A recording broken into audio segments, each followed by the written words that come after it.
start off, I'd like to acknowledge the traditional custodians of the diverse lands in which we're all tuning in from today.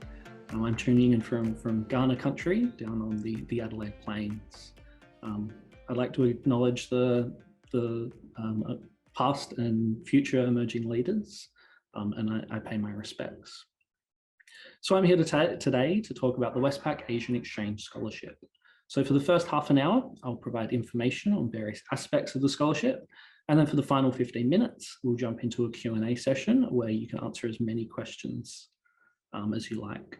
So a little about me. My name's Sam Wall. I'm actually a former Asian Exchange Scholar myself back in 2019.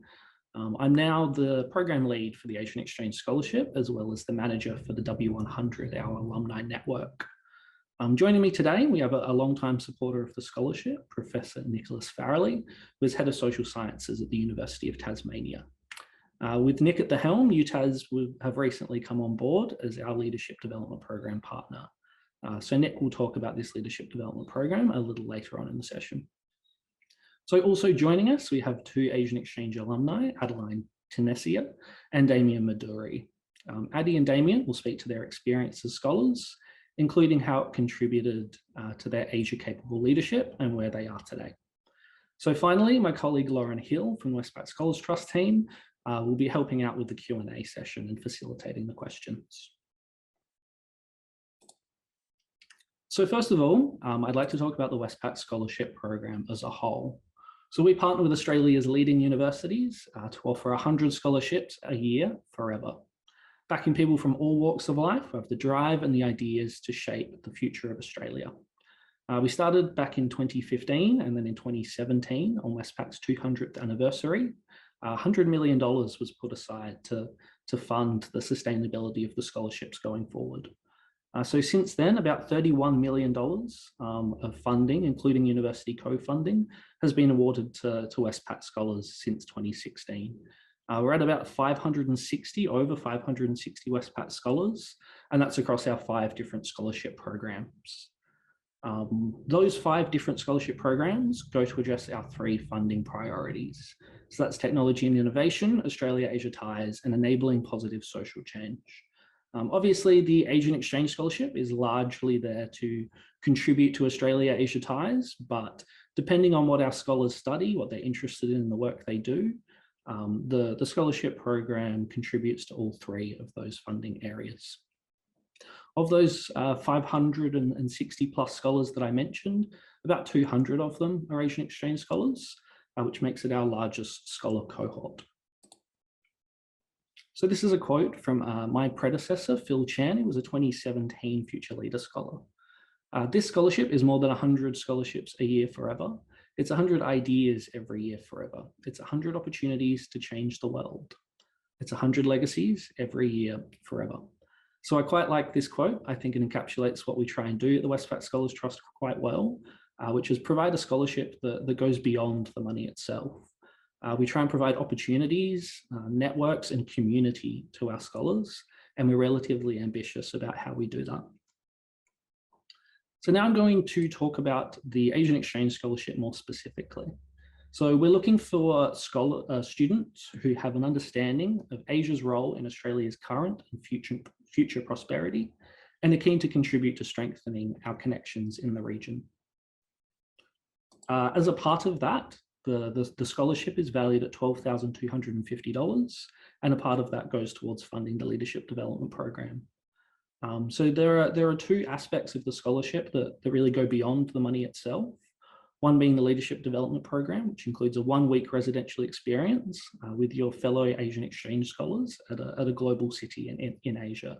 And we'll talk about that in more detail later on as well. The other one is that you'll gain lifelong membership to the W100 Scholars Network. Growing by 100 scholars every year, it's a diverse and collaborative community of Australia's brightest and boldest students, researchers, and social entrepreneurs. As a part of that, you'll attend events and participate in programs such as our Successful Mentors and Residents initiative. So we've recently expanded our destinations. They now include mainland China, Hong Kong, Singapore, Japan, South Korea, and Taiwan. Obviously, this is dependent on travel restrictions, But for now, we're quite confident that these will be the destinations that we'll be offering in 2022. So now I'm going to hand over to Professor Nicholas Farrelly to talk to the Leadership Development Program. So take it away, Nick. Great. Thanks very much, Sam, and good afternoon, everyone. It's a real pleasure for me to have the opportunity to be involved in this conversation. And I must say that I'm just delighted to see that there are more than 100 of you around the country who've joined us for our discussion. As Sam mentioned, I'm responsible for leading our team here at the University of Tasmania that delivers on behalf of the Westpac Scholars Trust the leadership development element. And so what this means is that when borders are open, we'll be taking the next cohorts of Westpac Asian Exchange Scholars out into the region for an intensive 1-week residential, which will happen before you then start your semester-long exchange.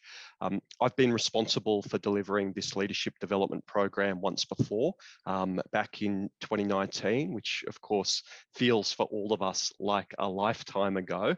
And back then, back when borders were open and so many things were perhaps a bit freer and easier, a group of 40 of us spent a week together in Shanghai, which is, I think all of you appreciate, is one of the most remarkable of Asia's megacities, with a population approaching Australia's population, all put into an enormous conglomeration of urban communities. And what we sought to do at that time was to expose the Asian Exchange Group to all of the wonderful changes underway within Asian economies, drawing on our partnerships with local business, with local universities, and with local civil society organisations, all really keen to engage with young Australians to ensure that as that group were getting ready for their time spent on exchange in some of Asia's great universities, that there was a common foundation, an understanding of the big issues, and an appreciation of what's at stake. Because of course, with the Westpac Asian Exchange Program, what we're all seeking to do is to cultivate the next generation of Australia's Asia-capable leaders. I had the great benefit myself very early in my career of going on exchange, of being immersed in local communities, learning languages, and appreciating different ways of thinking about the world. And it's exactly that style of engagement that Westpac is so keen to support. So in the next round, and we're hoping that this can be delivered relatively seamlessly in mid-2022, after we all anticipate borders are open and back and forth travel to Australia is more straightforward. We'll be heading out probably to Singapore. That's our current expectation, where we will be running the Leadership Development Program. And in Singapore, of course, we'll be drawing on our partnerships with many great local institutions, seeking to ensure that this group of Westpac Asian Exchange Scholars get a really strong foundation in terms of tools, knowledge and experiences. It's a heavy duty program in the sense that we start early, we finish late, we seek to make the best use of our time, but we also seek to make sure that everybody has a chance to enjoy themselves, to learn from each other, and to build really deep relationships and friendships. And I think, as you'll hear from some of the former Asian Exchange Scholars who've joined us today, that's such a crucial part of this entire process. And then just quickly to wrap up my segment here, Sam, I'd really like to emphasize that what we're doing under current circumstances is perhaps even more important than it was when the Westpac Scholars Trust determined that improving Australia-Asia relations was going to be, as Sam explained, one of the key pillars of this great and historic funding scheme. When we go back to Asia under Westpac's auspices, we hope next year, we're going to be doing something which needs real concentration and a determined effort from all of us, precisely because this re-engagement phase for a country like Australia, with all of our friends and neighbours across Asia, is just going to be so important. And so if you're excited about that, if you think that that's something that you'd really like to commit your own energy and talent to, then I'd really recommend that you put the time into putting forward a strong application. From everything that I've seen over the years, this is just a terrific program. I'm delighted to be associated with it. And from here in Hobart, the University of Tasmania is just genuinely excited to be supporting Westpac delivering the next leadership development program. So thanks again, Sam, for having me involved today.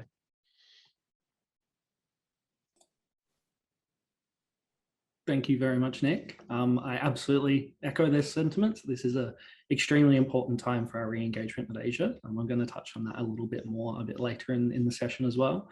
I was on that 2019 LDP that Nick mentioned in Shanghai. From experience, I can say that it is an absolutely life-changing experience in itself. It not only develops your skills and immerses you in a culture in a very intense week, but it really binds you together as a cohort. There's something about having that intense experience, quite a foreign experience, puts you out of your comfort zone with your fellow scholars. That really means that after you go on your exchange, you'll part ways after the LDP. You've made connections that have lasted until this day and definitely into the future as well. So now I'm going to talk about eligibility criteria down to the brass tacks. So you must be studying full-time at a participating university to be eligible for this scholarship. You need to be an undergraduate, which includes honours, in your second year or beyond when commencing your exchange. You need to be intending to complete a university-approved exchange program for 1 or 2 semesters in one of the selected destinations that I mentioned earlier. You need to be holding a minimum of a credit average. You must be an Australian citizen or hold permanent resident status. And you need to be intending to commence exchange in semester 2 of 2022 at your host university. So don't get confused. This does mean the semester that starts in the middle of the year and then goes through till Christmas. Some universities in Asia will actually label that their semester 1, but we're talking about the semester 2 that we know it conventionally here in Australian universities. So key dates for the program to look out for: applications are currently open. They opened on the 13th of September. Applications will close at 5 p.m. Australian Eastern Daylight Time on the 29th of November. You'll be notified whether you've been awarded the scholarship in late February of 2022. The Westpac Scholar Summit, which is a summit that we invite all the 100 scholars of that year to, will be in April of 2022. The Leadership Development Program Residential, as Nick talked about earlier, should happen in the mid-year, possibly July or August in 2022, and you'll commence your exchange in semester 2 of 2022. Different universities in Asia will have different times that they commence their semester 2. It's up to you what you do in between the Leadership Development Program and when you commence your semester 2 exchange. From experience, most scholars do travel in that time, but that's completely up to you. We have no restrictions about that. So for example, I started at the University of Hong Kong in early September of the year that I got the scholarship. So looking more deeply at the application timeline, this is a bit more important than what happens now. Students will apply using our portal online between September 13th and November 29th. We will collate all your applications and we'll send them to your universities. So universities will shortlist applicants in early December of this year. Those shortlisted applicants will be asked to complete a video interview in mid-January. We will shortlist those, we'll send those shortlisted applications rather, as well as the interviews to our national selection panel. Successful applicants will then be notified in late February of 2022 and then sent to the summit in April of the same year. Some application tips to help you with your application. We advise that you read the frequently asked questions in the About section on the Westpac Scholars website, especially our focus areas, the ones that I mentioned earlier at the start of the session. So think about how you intend to contribute to these areas through what you study. And more importantly, think about how an exchange experience will enrich the way you'll contribute to these areas. It's really important that you think about how the exchange experience itself will contribute to how you're then contributing to our focus areas. That's why we talk about Asia capable leadership quite specifically.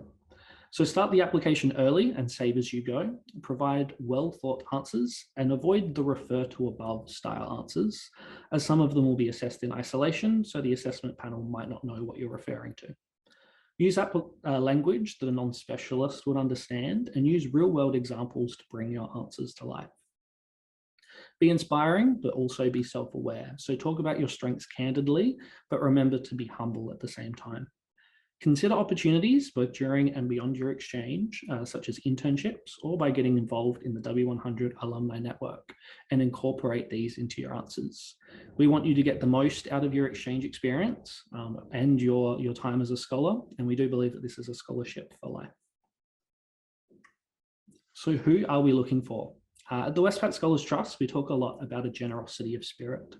So Westpac scholars should demonstrate a passionate desire to contribute to their communities through their work or study to enhance their potential. Especially in relation to the Asian Exchange Program, we talk about making the uncomfortable comfortable. So Westpac Asian Exchange scholars are encouraged to be curious, to challenge themselves, and to learn to make the uncomfortable comfortable. The ability to make mistakes and learn from them is vital to developing cultural competency.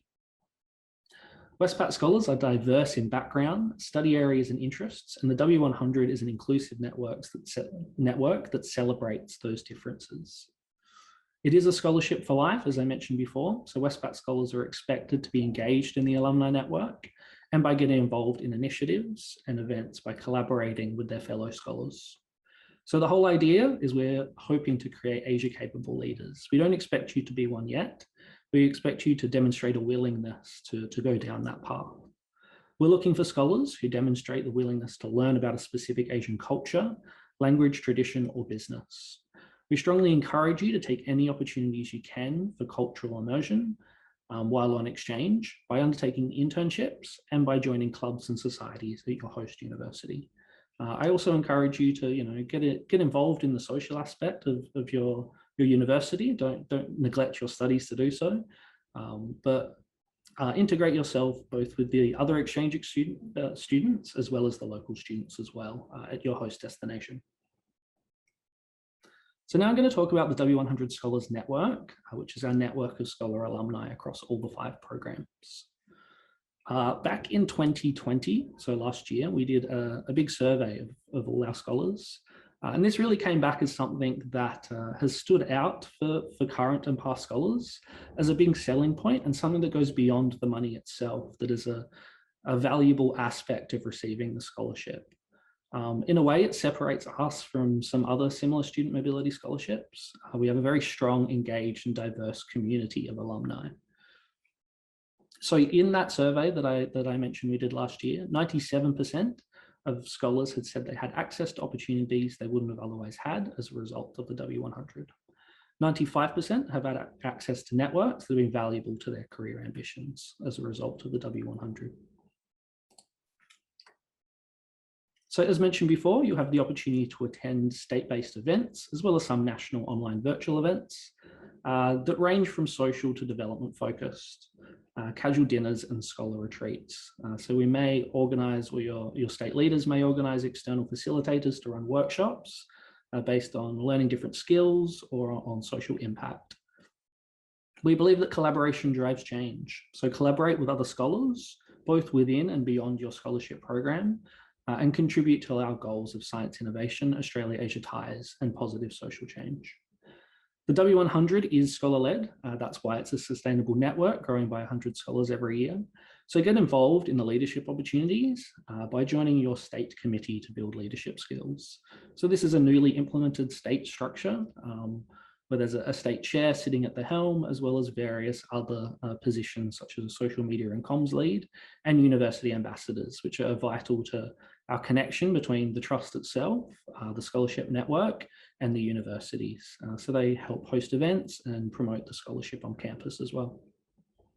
As I said, it's growing by 100 scholars every year forever. So we like to imagine the potential of 1,000 or even 2,000 scholars as we go into the future. There are national initiatives that were largely rolled out in 2020. We encourage you to get involved in those programs, such as the Mentors and Residents Initiative, which pairs those seeking advice with our more experienced scholars. Recently, scholars have begun developing more initiatives around other shared interests, such as social impact volunteering. So I'm now going to hand over to our former Asian Exchange alumni so they can talk to their experience as scholars. So take it away, Addie and Damien. Hello, I hope everybody can hear and see me as well. So I'm Addie, so I thought I'd talk to you about what I did during my exchange, but also what I've done after, so that hopefully can inspire you with all the various things that you could do with this scholarship and the W100 networks. So of course, the financial help offered me with a lot of flexibility and opportunity to support and further my interest whilst I was on exchange in Yale and US in Singapore. And with that, I used the money to intern in a human rights NGO in Indonesia, where I worked on a project focusing on refugees. And this internship actually led me to my current role as a project officer in that NGO. And where I'm currently working on researching health rights for migrant workers in East and Southeast Asia, and have worked in locations including Singapore, Thailand, and Indonesia. And beyond that, I'm also working with another Westpac scholar, so research scholar Miru Shil, on a project looking at the impact of COVID-19 on routine immunization in Indonesia at University of Sydney. So Westpac has given me not only the professional experience and the connection during exchange, but also beyond with the W100 network. So to emphasize, the scholarship is not just about the money, which is great, of course, but it's also about the network and the training that it provides to you. I was a state champion from early 2019 to the end of last year in 2020, based in ACT, where I worked and collaborated with state champs within my state, but also beyond, in providing opportunities as well as collaborating to create events. It also expanded my professional network, where I get to talk to people of various backgrounds from various different streams to inspire me to go beyond what I already think that I was interested in. And it led me to even pursue what I'm currently studying with global health, learning that I can combine my interest in so many different ways. The leadership development program I did in Shanghai in 2019, it offered me a lot of training with regards to innovation, cultural competency, dealing with different cultures in a professional setting, taking risk in new environment, that actually led me to have the confidence to pitch ideas or even apply for internships and work overseas in Southeast Asia and East Asia. But importantly also, and I think this is one that I want to emphasize, is that through this network, I've created lifelong friendships with people not only from my stream and the people that I went on exchange with, but also across various streams from different years, from people who were awarded Future Leaders or the research scholarship, who guided me in my professional, but also just personal endeavors. So just last week, I went on a walk, a socially distanced walk in Canberra with another exchange fellow from 2018. And I continue to do that 3 years down the line. So I hope it inspires you that the scholarship is not just about the money, but it's also about the people and the connections that you can make through it. And I'm sure Damien after this can also share his experience and interest from the scholarship itself. Off to you, Damien.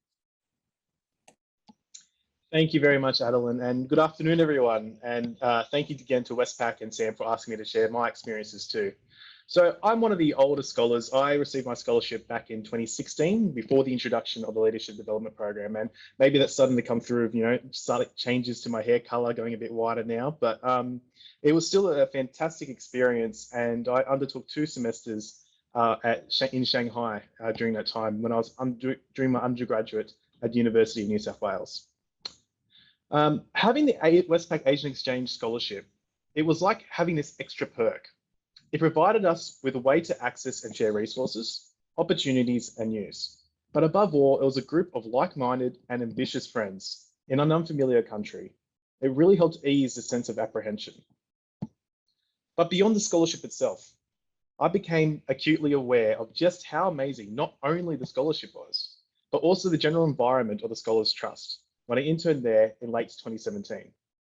The team not only gives 100% each and every day to this program, but they're so passionate and loving that I was finding myself laughing until my eyes cried and my stomach hurt every single day I was there. The love and support this program has is contagious and more successful because of it. For me personally, there have been countless benefits this program has provided. My status as a Westpac scholar made a significant contribution to my admission to my current team.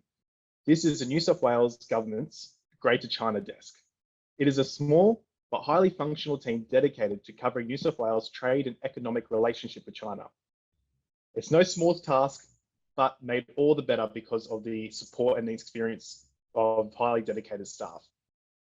The Director of Global Markets had been a panelist of the Westpac Scholars and had been so impressed with the quality and standard of the scholars that even before I applied, she had recognized the value of the alumni badge as an accreditation. She now often asks to be updated on the latest from the Asian Scholars Alumni Network. Another benefit of this scholarship is that it is a true alumni network. You do not just receive this scholarship once and then Westpac disengages from you. You will be joining, as Sam has demonstrated, a network of hundreds of old and new scholars that you are able to share and grow with. For me personally, I've both sought and provided advice to other scholars in my network and continuously and often do so. It's a little bit like being a part of a little bit of an exclusive club, but where the main goal is we all want what's best for each other. And that includes going across between the Asian Exchange stream itself, but also across the future leaders, young technologists, and other streams as well. It is a way to access knowledge across many different sectors how that knowledge might apply to you in your circumstances and how you might apply your knowledge to their circumstances too. It's now been 5 years since I received my scholarship, but the value add from the scholarship keeps growing. Many emerging professionals in this space are also fellow scholars, and it's clear that in 5 to 10 years from now, these are the people you are going to want in your professional networks too. So with that, I'm going to hand it back over to Sam, but again, thank you very much. Thank you very much, Addy and Damien, for your words about your scholar experiences. To finish off, I'm going to touch on what Professor Nicholas Farrelly touched on a little bit earlier, and that's the inspiring side of exchange in the post-COVID era. The past 18 months have been difficult in many ways. It has been tough to connect beyond our borders, and people-to-people connections are what fuels our relationship to Asia. Once travel safely resumes, it's exchange students who will be on the front line of re-establishing these connections. This is an important job as Australia benefits immensely from our connections to Asia, and exchange students play a big role in that connection. So I encourage you to heed the call. There has been a lot of uncertainty, but it's also a really exciting time to consider going on exchange, especially to a region like Asia, considering its importance to Australia. Exchange, it might be a bit of a cliche from returning exchange students, but it really is a life-changing experience. Immersing yourself in a completely different environment and the learning opportunities that come from that really do give you skills and knowledge that last a lifetime. So we'll now move into the Q&A portion of the session. So Lauren will be joining us shortly to field some of your questions, and we'll try and get through as many as we can. Thanks, Sam, and thanks to Nick and both Adeline and Damien for all that wonderful information. It's always so great to hear from the scholars about their experiences. We've had a few questions come through, so I'll just go with the ones that have come through while you've been chatting and then check back into the Q&A box when we get to the end, provided we've got time for that. So just one of the first questions around the application process is, do I just apply to the Asian Exchange Scholarship for the Asian Exchange Scholarship through my university, or do I do it through the Westpac website, or both? You need to do it through the Westpac website. So we collect all your applications through our application portal on our website. We'll send those applications to your university, who then shortlists them. So that's the process, but you need to start off by submitting an application on the website. Thanks. And this question came through before you were able to touch on the key dates, but just to make sure that it's clear for everyone, when will we know the result of our applications? You should know in late February. So that's the timeline we're working with at the moment. You should be notified of your scholarship at the end of February. So you'll do the interview in mid-January, and then you'll wait a little bit while we assess everything, and then find out in late February. Great. And again, another question that was posed before Nick had an opportunity to talk, but again, just for clarity, in regards to the Leadership Development Program, will that be held in a random city within Asia? So it'll be held in a large city, most likely one of the global cities. At the moment, as Nick said, it's more than likely going to be in Singapore in mid-2022. That's obviously subject to change given how things can rapidly develop, which we've seen over the past 18 months. But that's our expectation at the moment, as Nick touched on.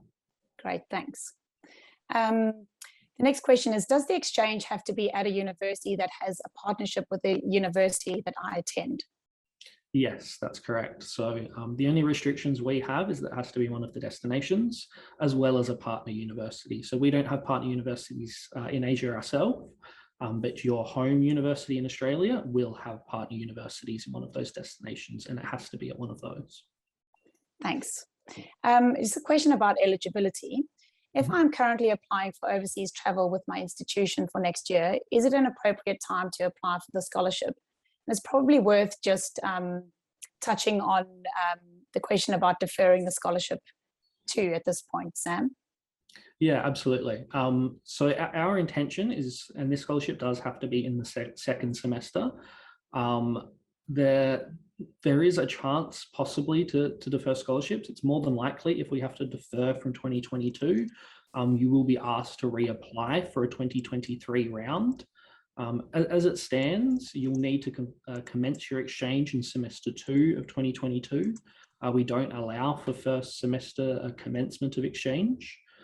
So you'll be overseas if you do 2 semesters for semester 2 of 2022 and semester 1 of 2023.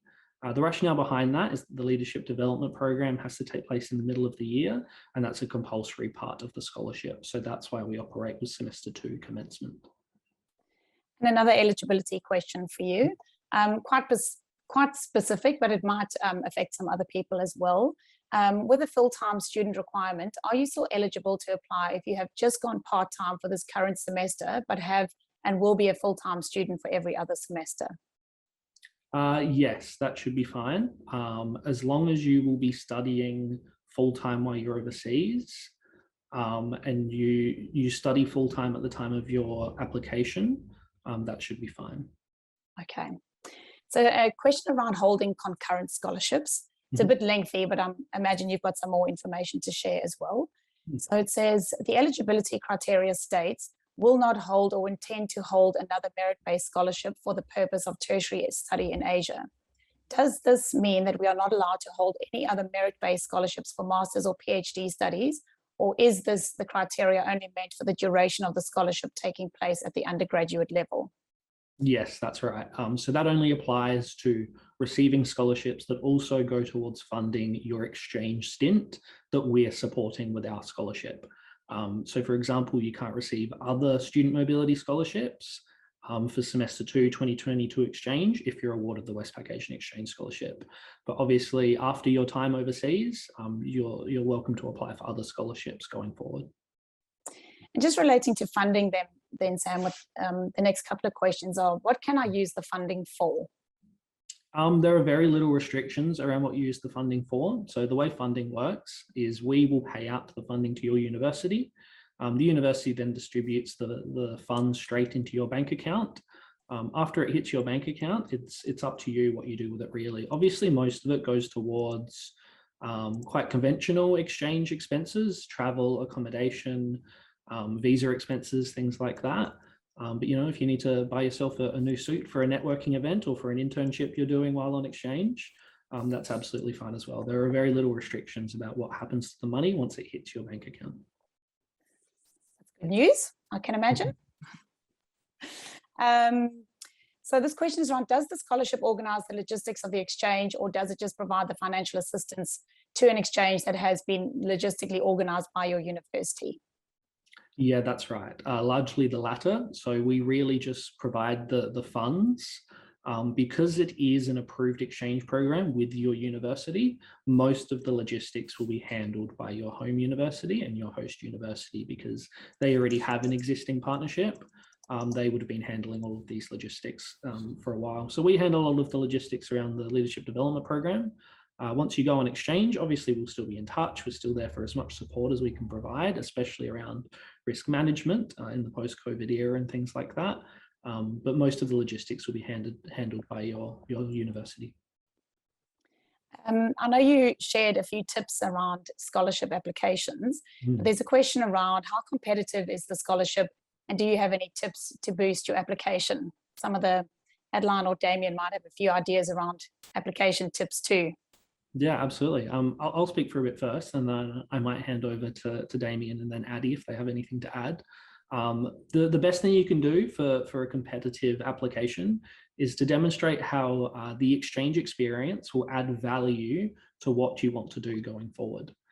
The idea is to develop Asia capable leaders, and if you can show how going on an exchange program to Asia will contribute in this way for what I want to do during uni or beyond, and that in turn will contribute to this focus area of the Scholars Trust. It's about enriching your exchange experience through internships, cultural immersion, getting involved in clubs and societies, and other things I mentioned. So Damien, did you have anything you want to add? And then maybe Addie after that? Yeah, just a very quick one. I think you're completely right, Sam, about the aspect of where you see yourself going with the scholarship, how it contributes to your future as well, but also more of a practical tip as well. It might not seem very obvious, but actually is very important as well. Doing video interviews, for example, just remember to smile, to be yourself, and to let your real personality shine through a bit. Keeping camera at eye level, all those kind of little tips are actually really, really important to communicate who you are. Because I know for me personally, when I'm really thinking hard about something or really, focusing hard, I tend to frown or tend to not really, get the best side of me forward. And so just remember that this is about not just funding for the future. It's really about joining a network, joining community, and what you can contribute to that community. I think echoing on Damien as well about showing you who you are, in your application. Let the Westpac know what your interest is, and it doesn't have to be business or commerce. If you're interested in music or education or human rights, whatever it is, write it in your application, show how you can put that in your exchange as well, because that really would set yourself apart from other people as well. I can say, just on the competitiveness of the scholarships as well, the first part of the question, we do give away about 35 scholarships every year for Asian Exchange. Given that we are starting to see talk about travel and things like that, we are getting quite a lot of applications. But I encourage you to put one in. Scholarship applications are a good learnt skill, a good life skill, learning how to talk about yourself in an effective way. So I encourage you to put an application in, no matter how competitive you may think it is. Oh, great. Here's a question. Thanks for that. Then one of the questions was around how many Asian Exchange scholars will there be for 2022? So thanks for answering that, Sam. A question around the Leadership Development Program. What about the Singapore week-long residential conference? What are the main day-to-day activities that the student will participate in? Yeah, no, that's a great question. Every LDP is different. I'll hand over to Nick Farrelly if he has any other details for the 2022 LDP. Yeah, thanks very much, Sam. And you're quite right. It's been different every time. We put in a lot of care and attention to curating a program which is going to meet the interests of each of the Asian Exchange cohorts we do emphasize hands-on experiences. We get out and about, we go and see businesses, we meet with community organisations, we host events. And because, of course, one of the advantages of this scholarship arrangement is that Westpac has some remarkable linkages of its own. And I know back in 2019, when Sam and I were kicking around Shanghai together, that the opportunity to be working really closely with the Shanghai-based Westpac team was something that just added a whole other dimension to the kinds of experiences that all of the Asian exchange scholars could benefit from. When we're in Singapore, we're going to need to make sure that we can do everything in a COVID-safe manner. This is going to be new for all of us, and yet it's going to provide us, I think, with many opportunities to be learning about Asian societies, and in this case, particularly Southeast Asian societies that are responding to all of the challenges that we share. And so while there are some relatively orthodox academic elements, there are also those opportunities for all of you to be learning about yourselves as leaders, learning about team dynamics, and obviously setting yourselves up for success across your exchange and beyond. Thanks, Sam. Thanks, Nick. Thanks, Nick. A few questions have come through around being able to speak the local language. Is there any requirement around that? It's not a requirement. It's not an eligibility criteria by any means. Obviously, it does make for a more competitive application if you do have experience with the language. But you can also just show or demonstrate a willingness to learn as you go as well. A lot of people in my cohort were doing similar things, whether they went to mainland China and learnt Mandarin while they were there, doing language courses on their exchange at the same time. And similar in Hong Kong with Cantonese as well. So we definitely encourage it. Learning a language is an enriching experience, and obviously we want you to have the most of your exchange, but it's certainly not a requirement. Got a few quick questions for you, because I know we're coming up to time. Is there an age restriction? No, there is not an age restriction. There may be a few, I guess, restrictions placed on you for the summit, the Scholar Summit in April, and the Leadership Development Program. If you are under 18, obviously just around making sure you're safe, we have more of a duty of care towards you, and no alcohol and things like that. But there's no age limit, both under 18 or above as well. Thank you. And what fields of study are eligible to apply? Absolutely all. So in the past, there has been a tendency for exchange students, Asian exchange students, to come from more international focused areas, I would say. So I studied international studies at university, but that's something that we're looking to move away from a little as well as we go forward. So we have expanded our partner universities to include the universities that were a part or still are a part of our Young Tech program. And as a part of that, we're encouraging people from all academic backgrounds to apply, especially from sciences, STEM, and everything in between. So there's absolutely no requirements that you have to be doing something international focus, and we'll be looking at applications from all academic backgrounds. Fantastic. So just lastly, we've got a lot of questions that have come through that we haven't had a moment to respond to, because I can see we're coming up to time. So could you just explain how we will deal with the questions and where people can go for help should they still have questions post this event? Yeah, absolutely. So we will be bringing out a PDF for some of the frequently asked questions. You can visit the Westpac Scholars website and go to the Asian Exchange tab and view our frequently asked questions section there, which I mentioned earlier. And you can also contact Westpac Scholars at westpac.com.au with any inquiries you have as well. So if we have time, I may quickly put those in the chat before we wrap up, and we can field any of your extra questions that way. But thank you everyone for coming. Thank you to Nick, Addie, Damien, and Lauren for being involved. And yeah, good luck with your application. Good luck with your exchange. And we hope to see you soon. Thank you very much.